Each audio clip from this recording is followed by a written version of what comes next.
Where's the first place you'll visit, apart from Barnfield, when the lockdown is over? What will be a Dyche family, not celebration, but anywhere that you'll be itching to go to, and it'll just feel like a release? And how nice will it go into Barnfield on a separate issue? How nice will it be? We'll do both. So professionally, it's fair to say that, you know, the appetite to be back in at Barnfield and getting on with life is there. So that's professionally, that was quite a simple one. I like the family side is just the simple stuff that everyone does. It's nice to go out for dinner once in a while. You know, we enjoy that. And obviously with me living away a lot, it's, you know, them things become important.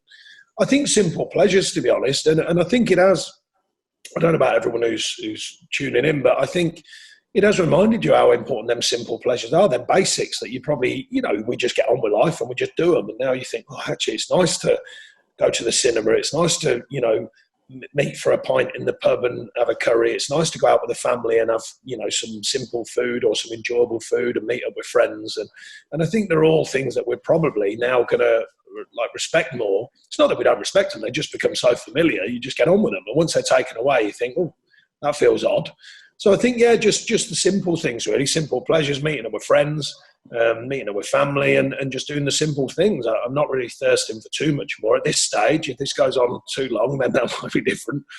A gig would be nice, of course. But, so just the simple things. But overridingly, Pete, one thing, you know, we should make clear is this chat is about a bit of fun and a bit of an insight. We know the bigger picture. Just to be clear on that, we know there's more at stake. There's lives at stake. We're well aware of that. So we're not, you know, this chat is not to be flippant about that. We're playing our part. I'm in lockdown in my family home. Others are as well. So we're all trying to do our bit as well. And I think we mustn't lose sight of that, because sometimes these chats, you know, people think we're being too loose about things. We're aware there's a lot of people working very hard to make sure everyone's safe and well, and we fully support that. Behind that, we're just trying to have an insight here, and that is an insight. So the simple things, basically, I'm looking forward to the simple things returning to normal, and who knows, maybe the M6 will be clearer than when I opened up. That was from Laura Elizabeth. Claret John asks, what's your favourite all-time film?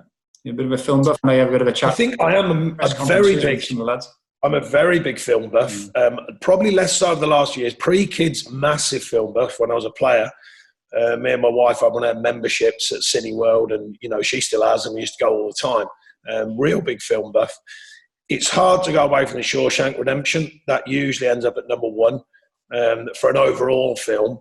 Many others down the line. I mean, I love the Vietnam films back in the day, Platoon and all that kind of era. I love all them films. Some of the sports films, the obvious ones, you know, the feel-good factor ones, the funny ones, the, you know, like your Rocky series, particularly the early Rocky films, because I was young then and they were always good, and, you know, Top Gun and all them kind of 80s, 90s films. But no, I think for real quality of film and how it's dealt with and the whole storyline of it, I think the Shawshank Redemption remains at number one for me. And I made some debate. Oh, and I love Marvel films, by the way. People are always surprised. I absolutely love Marvel films. Yeah, I love Marvel. I love the Avengers and all that, the X-Men. And I think I'm not sure X-Men is Marvel, but you understand what I mean, all that big sci-fi, big films. I love all them, to be fair. And I love sitting with the family watching them. So, yeah, I'm a big Marvel fan as well, or that ilk, them sort of films. Back to the football, and a little blast from the past, but not too far. Steve Fennick asked, do you miss Dean Marney as much as the rest of us? He was a big player for you in the early days, wasn't he? There's some really good players, I think. Excuse me. There's some really good players who, you know, for whatever reason, you know, obviously Marnes, his injuries didn't help and getting older. But no, Marnes was terrific for us. You know, that original group, I thought there were so many not really unsung heroes, because they were recognised as being very good players. I thought Jason Shackle that season, particularly that promotion season, was excellent. Heats, of course. Well, in fact, I could go through the whole team, you know, because that season there were so many good performers.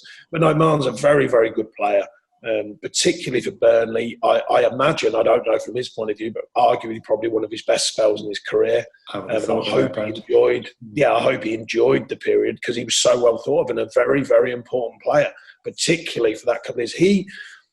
When we got promoted that year, when we got back for pre-season, he set the tone.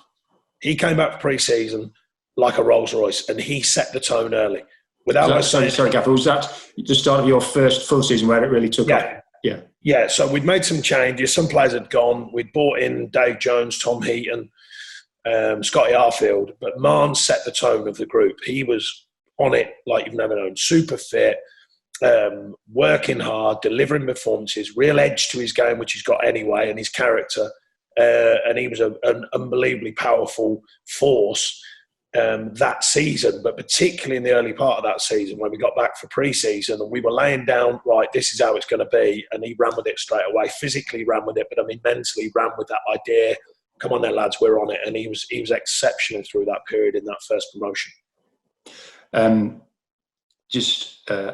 Somebody had asked what would be a five-a-side team, but it was almost impossible to pick a five-a-side team from Burnley because, as you say, you've had so many. Yeah, I think five-a-side wise it'd be trips in goal, trips and trips at the back, trips in midfield, and trips at centre forward. So, well, five outfield, that is. Five outfield, of course, and one goalkeeper. He said some nice things about his lately trips. Another person had asked, who would you rather self-isolate with, Trips or Joey Barton? I'm not sure who would drive you to Joe, quickest. It's impossible with Joe.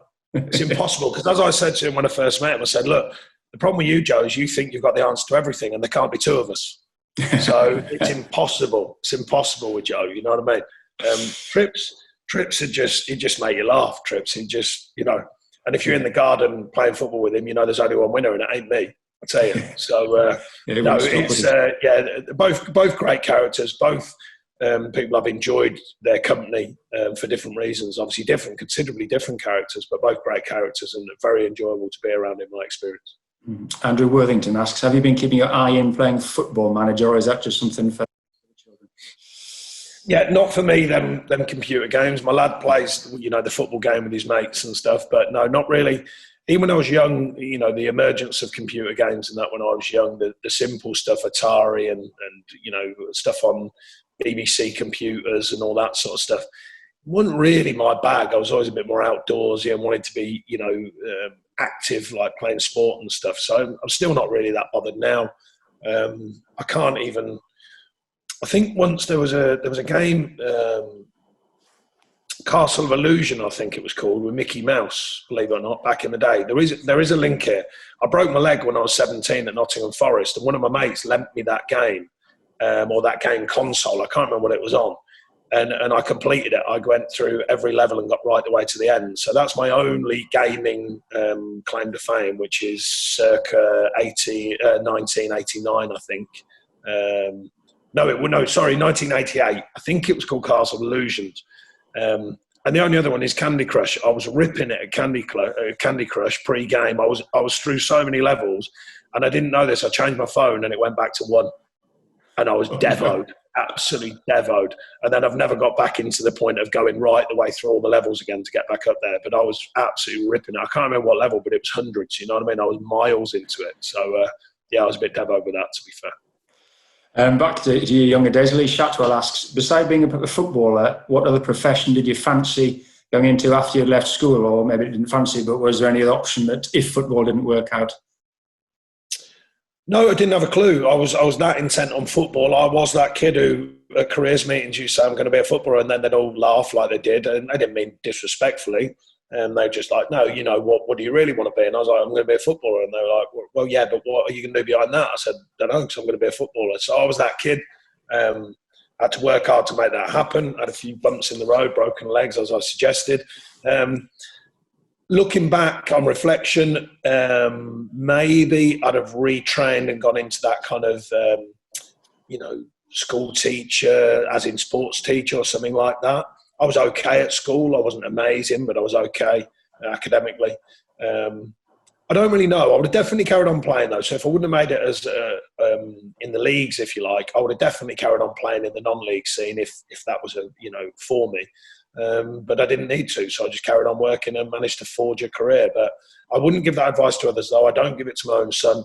I've made sure I push my son, and my wife pushes my son educationally, and we make sure that he's a scholar now at Northampton Town. We make sure he's well aware that it's not that easy, and have a secondary plan. So don't get me wrong, I wouldn't advise that people did, what I did and was sort of so bloody minded about it, because it's very, very difficult. It's not my advice.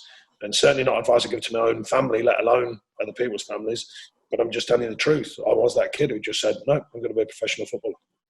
Do you have many memories of playing against Burnley? Yeah, loads. I played there many times. Yeah, I played. You will have done. Was there any particular games? My first ever memory of that. So the first season I went on loan to Chesterfield from Nottingham Forest. We had a really good season, and finally we got right up there to second, and then we excuse me, we had a number of draws, and we ended up in the playoffs, and then went through to the final. Unfortunately, lost against Cambridge. Dion Dublin actually scoring the only goal. But I played at Burnley when it was still the be-all end and the long side. So that's my first ever memory of it, knowing it was kind of this big club, although I'm guessing then there was probably 5,000, 5,500, 6,000. They'd come out of the famous game, or the infamous game, a few years earlier. That would have been around 1990, I think I was there. And then many times from there, I played, in all the divisions, I think, other than the Premier League, of course. I think I played 2-1 and the Championship against Burnley, actually, and at Burnley, of course. And pretty much had good results there, actually. I had a pretty good time when I went to Burnley. The highlight that people remember most as they're playing the lower divisions, of course, with Chesterfield, that fantastic cup run.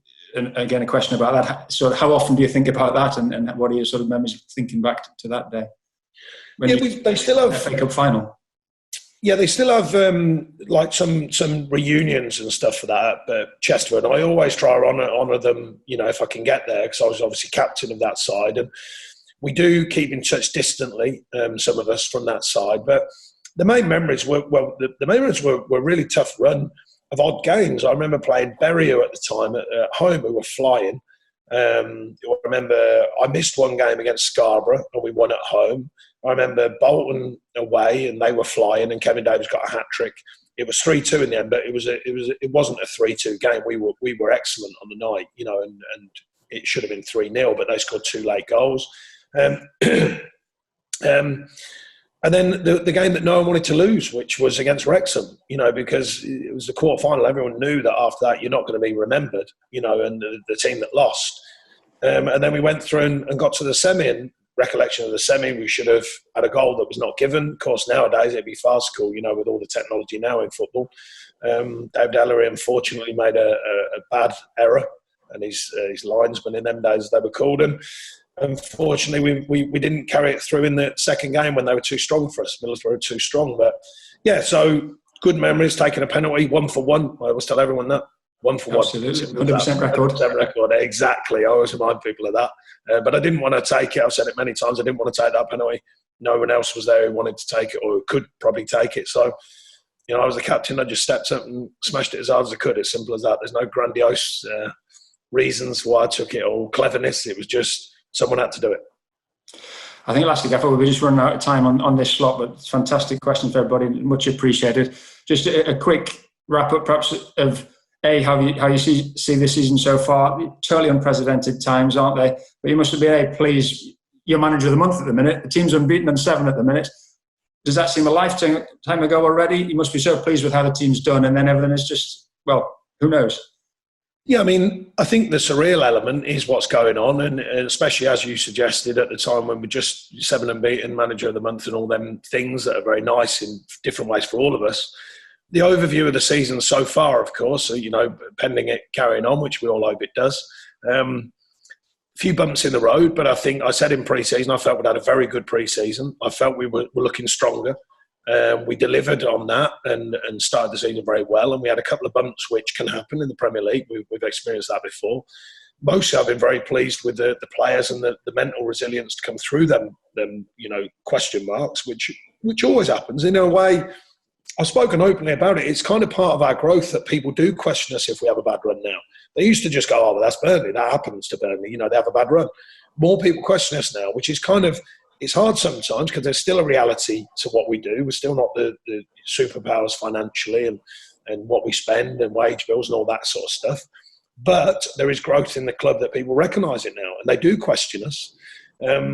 We come through that. The players have a massive amount of credit for staying calm in that period, and I think we do as well as a staff.